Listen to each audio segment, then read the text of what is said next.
भारत माता की, भारत माता की, भारत माता की। वंदे वंदे वंदे। सोनीपत और राई के लोगों को उत्तर प्रदेश वासियों की ओर से राम राम।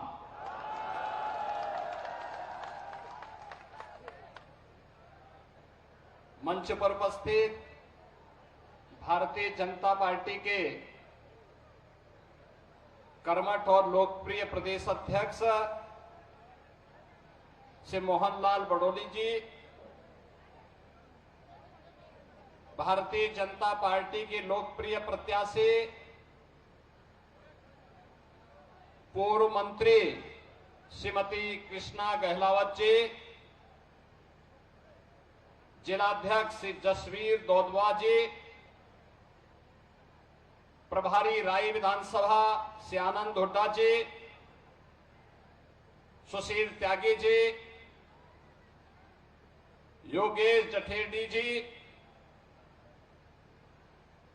पद्म पुरस्कार से सम्मानित हमारे प्रगतिशील किसान श्री कंवल सिंह चौहान जी, अध्यक्ष जखोली मंडल श्री अरुण चौहान जी, श्री अशोक भारद्वाज जी, मुकेश बसोदी जी, श्री नवीन सरपंच जी, श्रीमती शिमला देवी जी और भारी संख्या में उपस्थित राई विधानसभा क्षेत्र में अपना आशीर्वाद देने के लिए उपस्थित विधानसभा के सभी मेरे बहनों और भाइयों, इस पावन धरा को जो देश के शौर्य और स्वाभिमान की प्रतीक है, इस धरा को कोटि कोटि नमन करते हुए मैं आप सबका हृदय से स्वागत करता हूं, अभिनंदन करता हूं।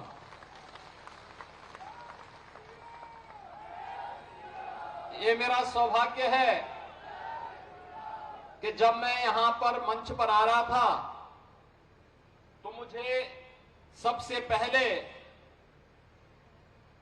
मंच पर आने के पूर्व स्वदेश और स्वधर्म के लिए अपना सर्वस्व न्यौछावर करने वाले राष्ट्र नायक महाराणा प्रताप के श्री चरणों में नमन करने और पुष्पांजलि करने का सौभाग्य प्राप्त हुआ। मैं अभिनंदन करता हूं आपका कि राष्ट्र नायकों का सम्मान कैसे होना चाहिए। महाराणा प्रताप की अश्वारोही ये भव्य प्रतिमा इस बात की प्रतीक है और हमें जब तक इस प्रकार के राष्ट्र नायकों का सानिध्य प्राप्त होता रहेगा, भारत का कोई बाल बांका नहीं कर पाएगा। यह कहते हुए आज मुझे आप सबके बीच में प्रसन्नता की अनुभूति हो रही है। बहनों और भाइयों, महाराणा प्रताप ने उस समय जो सबसे बड़ी विदेशी हुकूमत थी, ताकत थी, उन आक्रांताओं को चुनौती दी थी।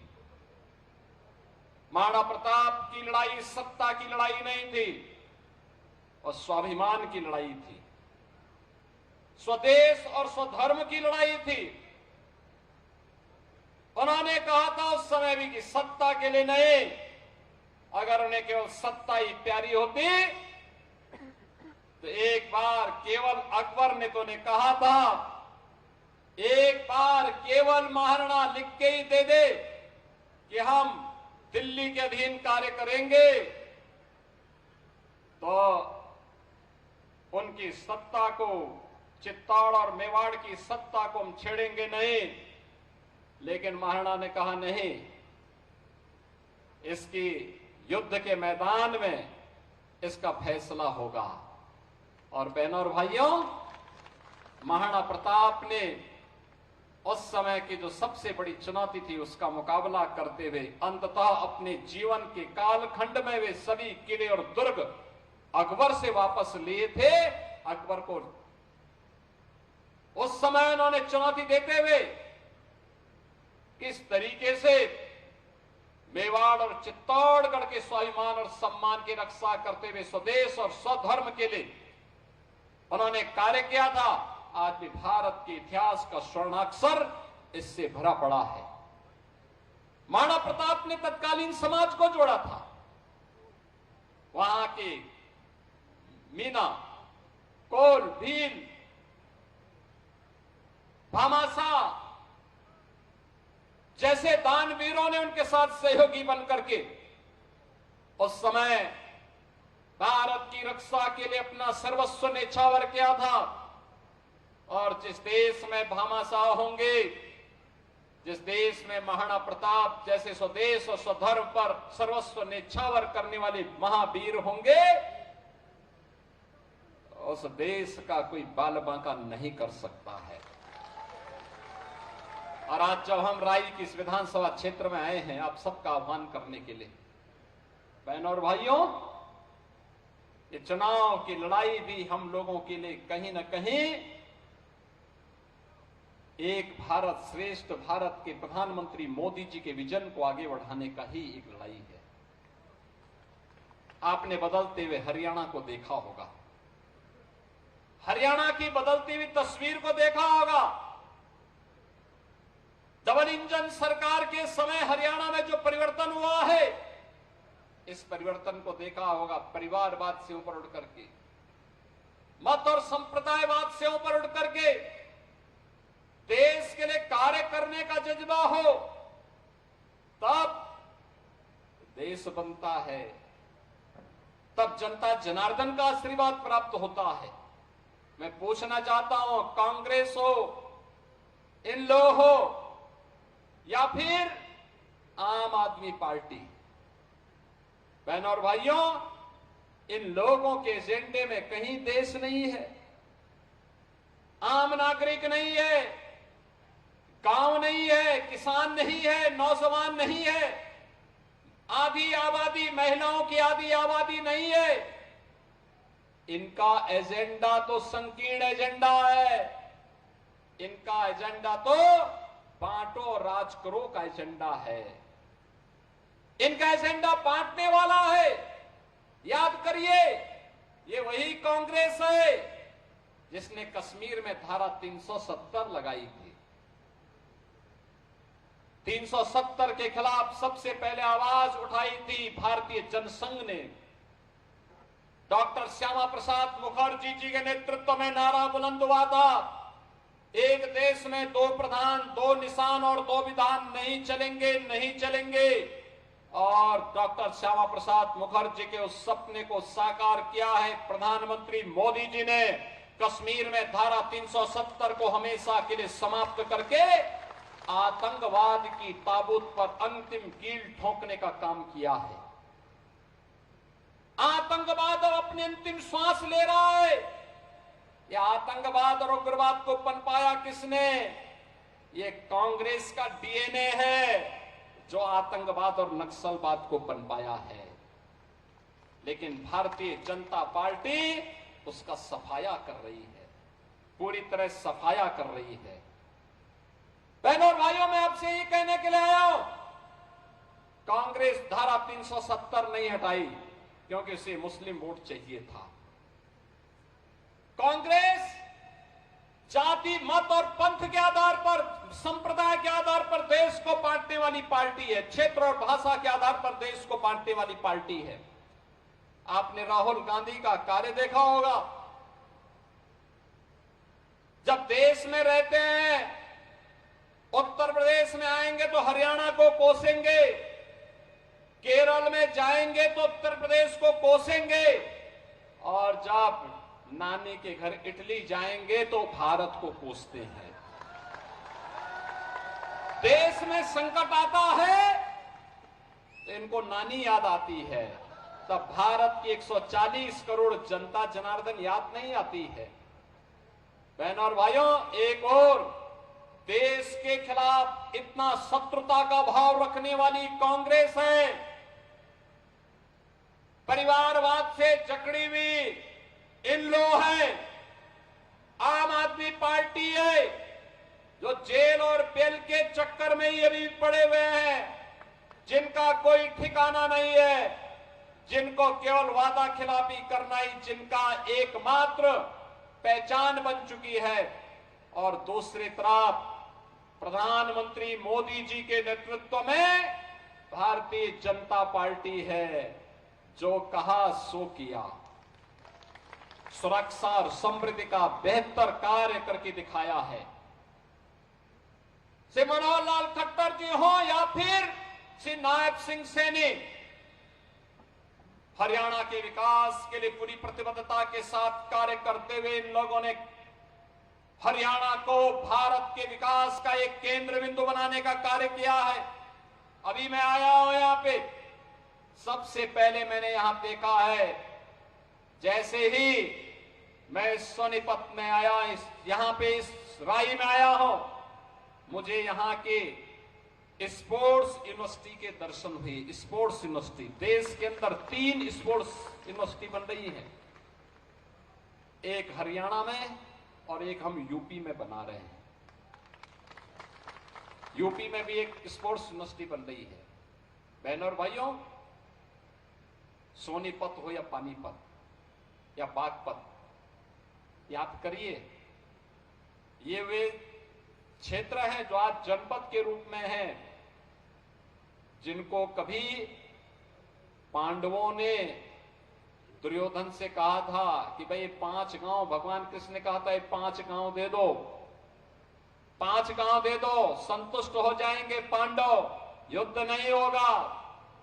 लेकिन दुर्बुद्ध दुर्योधन कहां मानने वाला था, महाभारत का युद्ध करवा दिया, और फिर परिणाम क्या होना था जो सबके सामने है। बहनों और भाइयों, मैं आज आप सबसे आह्वान करने के लिए आया हूं। भारतीय जनता पार्टी ने जो कहा सो करके दिखाया। याद करिए, अभी कुछ दिन पहले यहां का एक नौजवान, भारत की सेना का जवान, भारत की सेना पर शहीद हुआ था।